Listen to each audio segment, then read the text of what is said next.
Good morning children. कैसे हैं आप सब लोग? ठीक। हाँ, तो कल हमने इससे पहले वाला जो वीडियो था उसमें हमने चैप्टर नंबर 3 रमकड़ा वाला रुपीस का था, कैसे रीड करते हैं, कैसे हमने उसको एक्सप्लेन करके बताया था और उसके क्वेश्चन आंसर्स भी दे दिए। तो ये जो दिए थे हमने वो सब जो है वो आपको लर्न करना है, क्योंकि अभी नेक्स्ट यूनिट आ रही है हमारी, तो उसमें हमें 3rd chapter and 4th chapter ये दोनों हमको प्रिपेयर करने हैं।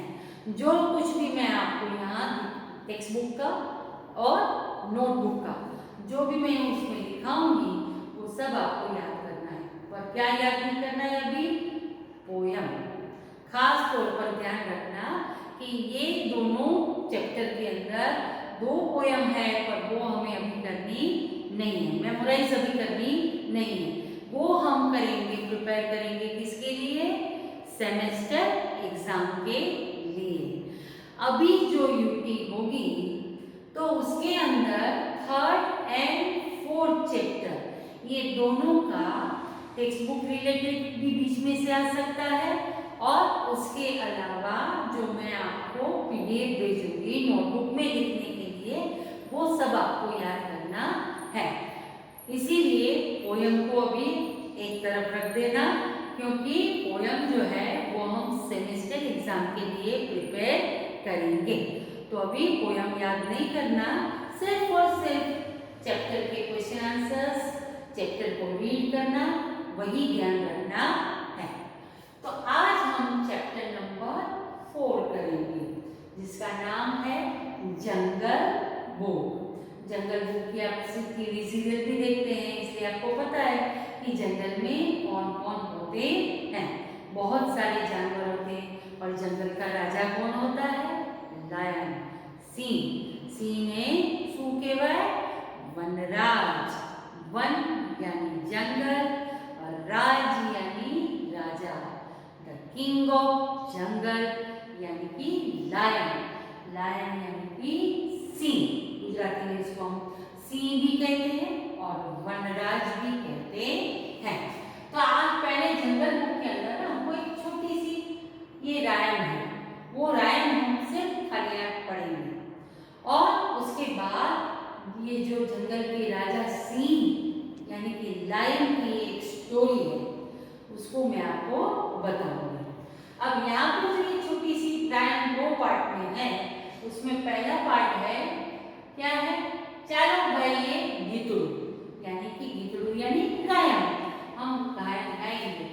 भागो रे भाई भागो, दट्टन आवी पट्टन आवी, ऊंचेथी आप पड़ी, पीठ मारी भागी ना की, भागो रे भाई भागो। देखो ये भागो रे भाई भागो आप ध्यान से पढ़ो कि भागो रे भाई भागो, दट्टन आवी पट्टन आवी, ऊंचेथी आप पड़ी, पीठ मारी भागी ना, भागो रे भाई भागो। याद करो, ये भी एक स्टोरी है कि आपने शायद सुना होगा कि एक बार जंगल के अंदर एक खरगोश था। वो खरगोश एक पेड़ के नीचे बैठा था। अब बैठे बैठे सुबह का समय था, ठंडी ठंडी हवा चल रही थी, उसको आ गई नींद। तो ससला भाई ने नींदर આવી ગઈ અને એના ઉપર ઝાડ ઉપરથી એક નાનકડું ફળ એની पीठ ऊपर पड़ो। तो ये पीठ के ऊपर गिरा, नींद में ही था, उसको लगा मेरे ऊपर क्या गिरा है? आसमान गिर गया है, और इसीलिए ऊंचे थी आग पड़ी।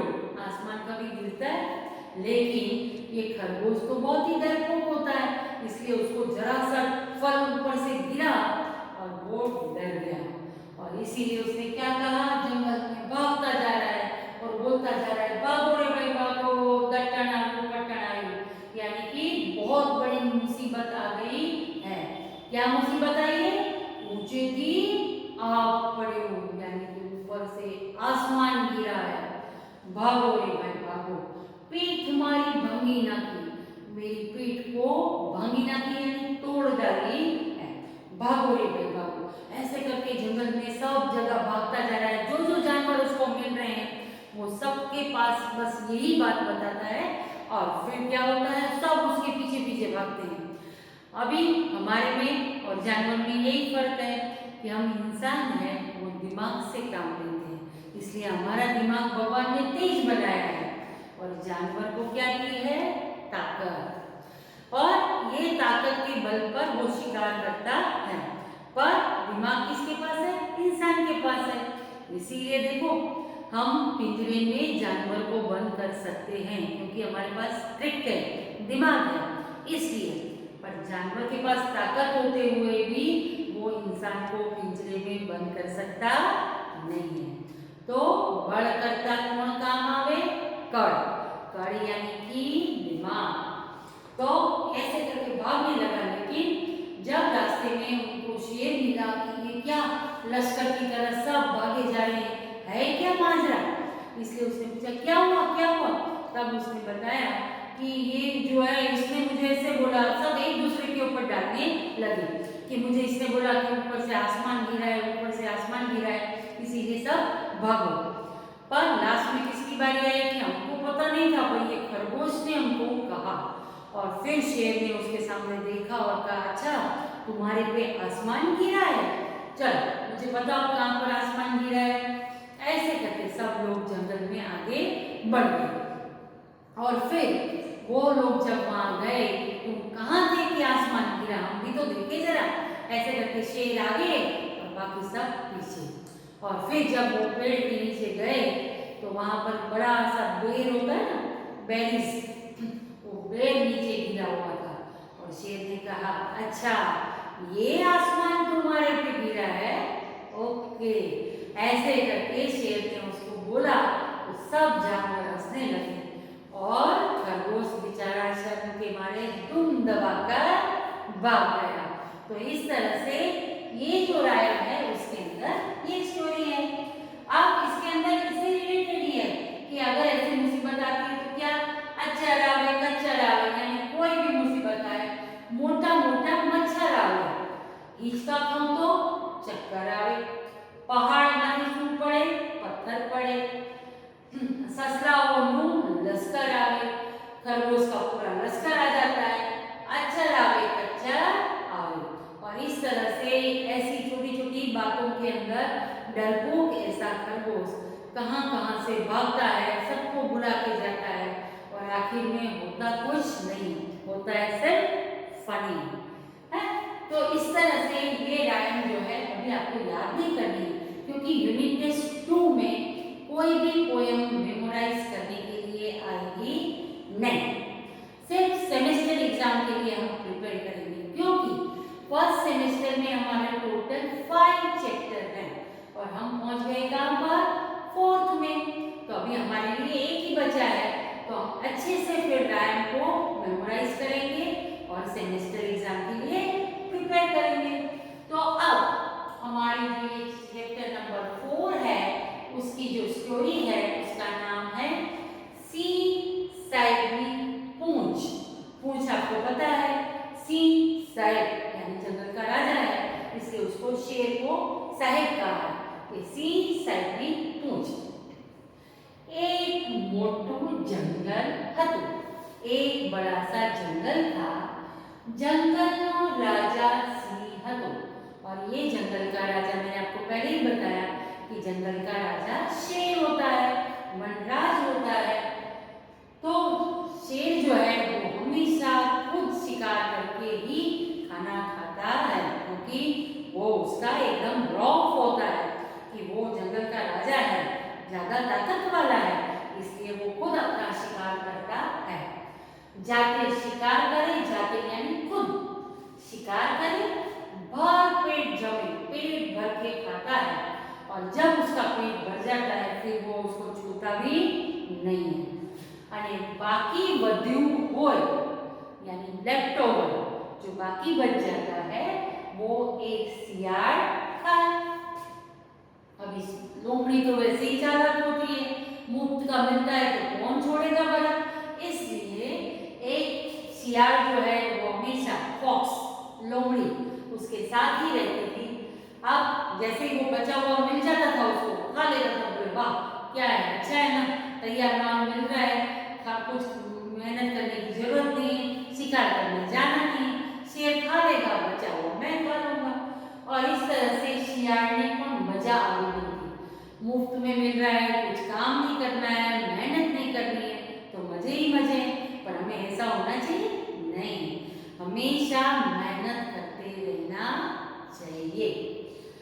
એને તો કશું કરવાનું નહીં અને તો પણ જમવાનું મળી જાય। કશું यानी कि कुछ भी, उसे कुछ भी करना नहीं होता था तो भी खाना मिल जाता था। હવે સિંહ ઘરડો થઈ ગયો હતો। धीरे धीरे समय बीतता गया। अब शेर जो है घरडो, घरडो का मतलब होता है ओल्ड, अब वो थोड़ा बूढ़ा हो गया था। घरडो का ऑपोजिट क्या होता है, जुवान, युवान यानी कि यंग। तो ये सिंह घरडो થઈ ગયો હતો, अब बूढ़ा हो चुका था, उसमें ताकत पहले जितनी नहीं रही थी, એટલે હવે જાતે શિકાર કરીને ખાવા જેટલી શક્તિ નહોતી। खुद शिकार करके आए तो उसमें ताकत लगानी पड़ती किसी को मारने के लिए, तो वो अब उससे बुरा नहीं था, क्योंकि उसमें शक्ति यानी स्ट्रेंथ, एनर्जी वो उसके पास अब रही नहीं थी। अब वो कुछ कर पाता नहीं था। और लोमड़ी तो वैसे ही कामचोर थी पहले से, इसलिए शियाળ ने तो कई काम करવું ગમતું નહીં કે આટલા દિવસ મને સિંહે ખવડાવ્યું તો હવે મારે મહેનત કરવી જોઈએ અને સિંહને ખવડાવવું જોઈએ, पर नहीं, वो कुछ भी नहीं कर रहा था। और इसकी वजह से क्या हुआ, सिंह અને શિયાળ 3-4 દિવસથી ભૂખ્યા હતા। और इस तरह से शेर और लोमड़ी 3-4 दिन से बस ऐसे ही बैठे रहे, क्योंकि शेर से हो नहीं रहा था और लोमड़ी कुछ काम करना नहीं चाहती थी, इसलिए 3-4 दिन से वो बेचारे भूखे रहते थे। अब लोमड़ी चालाक तो होती है, इसलिए एक दिवस શિયાળે જોયું કે दूरથી एक સસલો આવતો હતો। एक दिन दोनों बैठे हुए थे और उसने देखा कि सामने से देखूं तो एक खरगोश आ रहा है। शियाळे सिंह ने समझा, ये लोमड़ी जो है उसकी दिमाग तो बहुत अच्छा चलता है, इसलिए उसको लगा कि खाना पीना नहीं मिल रहा है, सामने से एक शिकार आ रहा है खरगोश का, चलो ना ट्राई करते हैं। इसलिए શિયાળે સિંહને સમજાવ્યું કે તમે થોડી વાર મરવાનું નાટક કર। अब उसने क्या कहा कि शेर को बोला, सांस रोक के सो जाओ, मरने का नाटक करो, क्योंकि खरगोश नहीं तो जल्दी से नजदीक आएगा नहीं, शेर अगर जागता है तो। इसलिए अगर उसको हमें पकड़ना है तो हमें क्या करना पड़ेगा, मरने का नाटक। तो इसीलिए તમે થોડી વાર મરવાનો નાટક કરો तो આપણે સસલાનો શિકાર કરી શકાય, तो हम उसका शिकार कर सकते हैं। सामने से आ रहा है तो उसको पकड़ लो। શિયાળની વાત માનીને સિંહ હાલ્યા ચાલ્યા વગર પડી રહ્યો। और जैसे ही उसने कहा तो शेर तो क्या है, बिना हिले डुले, आंख बंद करके, सांस बंद रोक के वो चुपचाप पड़ा रहा। अब શિયાળ को खोटू रोटू जाए। अब लोमड़ी को भी नाटक करना तो बहुत अच्छी से आता था, क्योंकि मुफ्त का माल खाना था, इसलिए लोमड़ी जो है वो झूठ मूठ का आंसू बहाना शुरू कर दिया और उसके ऊपर सीना ऊपर शेर के ऊपर सूखा पांगड़ा, जो बाहर वहाँ जंगल में जो नीचे गिरे हुए पत्ते थे वो सूखे पत्ते उसके ऊपर गिराता जा रहा है અને रोतो जाए कि હવે સિંહ तो मरी गयो। इसीलिए खरगोश ने आके पूछा कि आप શું કરો છો શિયાળ भाई, कि ये क्या कर रहे हो? तो लोमड़ी ने कहा, देखा तुम नहीं, यानी दिखाई नहीं दे रहा है आपको, सिंह राजा मरी गया है, तुम पण અહીં આવ અને રાજાજીને દાટવામાં મદદ કર। अभी दाटवा मीन्स क्या, गाड़ देना, उसके ऊपर पत्ते डाल कर उसको गाड़ देंगे तो बड़े दिखाई नहीं देता है। देखो ये शेर जो है वो तो मर चुका है, अब उसके ऊपर तुम भी मेरे साथ पत्ते डाल कर जा। उसको लगा कि जैसे ही खरगोश नजदीक आएगा हम उसको झपट लेंगे। દાટવામાં મને મદદ કર. સસલાને થયું કે મરેલા સિંહ માટે શિયાળભાઈ દુઃખી થાય એવા નથી. अब खरगोश भी चालाक था, गाजर खाता है, आंखें तेज, दिमाग तेज, है ना. इसलिए ससला ने कहा कि मरे हुए शेर के पीछे इतना बड़ा ये दुखी क्यों हो रहा है. जिंदा होता तो उसकी चापलूसी करने के लिए थोड़ा बहुत करता, लेकिन यहाँ पर मरे हुए शेर के पीछे दुखी होने वाले में से लोमड़ी है नहीं. ये बात नक्की कहीं गड़बड़ लागे छे, कुछ तो गड़बड़ है ना. ससलो थोड़ी बार સુધી પડેલા સિંહને बराबर જોતો રહ્યો. अब खरगोश उसको एक टक नजर लगा के देखता रहा कि भाई वो सीआईडी वालों की तरह कुछ तो गड़बड़ नहीं है ना. इसलिए शियाળ ने कहा कि तुम्हारी कहीं भूल થાય છે, कि आपकी कुछ गलती हो रही है. जब शेर मर जाता है ना, इसलिए सिर्फ उसका शरीर जो है, शरीर यानी बॉडी अक्कड़ हो जाती है, यानी टाइट हो जाती है, पर इन्हीं पूंछड़ी तो हले. वो भले मर जाता है, उसका शरीर एकदम टाइट हो जाता है, पर उसकी पूंछ जो है ना, वो थोड़ी थोड़ी हिलती रहती है. पर इसकी तो पूंछ भी नहीं हिल रही है. तो जो सिंह राजा की पूंछड़ी तो जरा हिलती नहीं. खरगोश ने ऐसे करके दिखाया कि देखो इसकी पूंछ तो बिल्कुल भी नहीं हिल रही है. अब ये तो झूठ ही था ना, शेर तो ऐसे ही सोया हुआ था. खोटू खोटू सुतेला यानी झूठ मूठ का सोया हुआ शेर जो है, उसने खरगोश की बात तो सुन ली. उसको लगा कि हाँ ये तो गड़बड़ हो गई, कि मुझे पूंछ तो थोड़ी हिलानी चाहिए, क्योंकि ये बोल रहा है कि बॉडी ऐसे टाइट हो जाती है, लेकिन पूंछ तो हिलती रहती है. એટલે એને પોતાની પૂંછડી તરત જ હલાવી और उसने अपनी पूंछ हिलाना शुरू कर दिया. ये खरगोश तो क्या है, उसकी टेस्ट ले रहा था, परीक्षा ले रहा था, इसलिए उसको पता चल गया कि हाँ ये जो मैंने जो बोला वो शेर ने बात सुन ली है. That means he is live, वो जिंदा है. ससला ने साची बात की खबर पड़ी गई, रियल ट्रूथ उसको पता चल गया. અને એને કહ્યું કે ના ભાઈ અહીંયા ઊભા રહેવામાં તો ખતરો છે, ચાલો ભાગો. અને તરત જ એ ત્યાંથી ભાગ્યો. खरगोश वहां से भाग गया. ये झूठ मूठ का नाटक कर रहे हैं, शेर तो जिंदा है.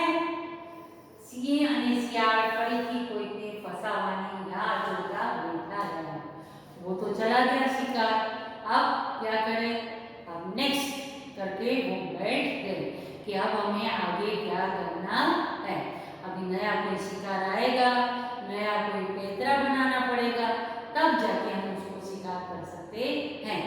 पर इतने दिन मुफ्त की रोटी खाने वाला लोमड़ी, अगर उसने थोड़ी सी भी मेहनत की होती तो वो शेर को भी खिला सकता था. इसलिए हमें ये स्टोरी से क्या मिलता है कि हमें एक दूसरे की मदद करनी चाहिए. जो भी काम हम करते हैं वो दिमाग से करना चाहिए और हमेशा अपनी फ्रेंडशिप को अच्छे बनानी चाहिए. आजकल तो आप अपने फ्रेंड्स से मिलते नहीं हैं, पर जब स्कूल खुलेंगे, फ्रेंड्स मिलेंगे तो कितना मज़ा आएगा. So here this story over. Now next time में मैं आपको उसके क्वेश्चन आंसर्स और उससे रिलेटेड जितने भी टेक्स्ट बुक के अंदर ऑब्जेक्टिव्स हैं वो मैं आपको भेजूंगी. और तब आपको सेकेंड यूनिट टेस्ट के लिए चैप्टर नंबर 3 रूपेश काका जो है मकड़ा वाला रूपेश काका, उसके क्वेश्चन आंसर और उससे रिलेटेड जो भी आपने नोटबुक में लिखा है वो, और ये चैप्टर के साथ जो भी मैं आपको PDF में भेजूंगी वो आपको याद करना है. इसके अलावा वंस अगेन पोयम अभी मेमोराइज करनी नहीं है, वो हम प्रिपेयर करेंगे सेमेस्टर एग्जाम के लिए. तो तब तक आप अपनी सेहत का ख्याल रखना और लाइफ को एंजॉय करना. Till then bye.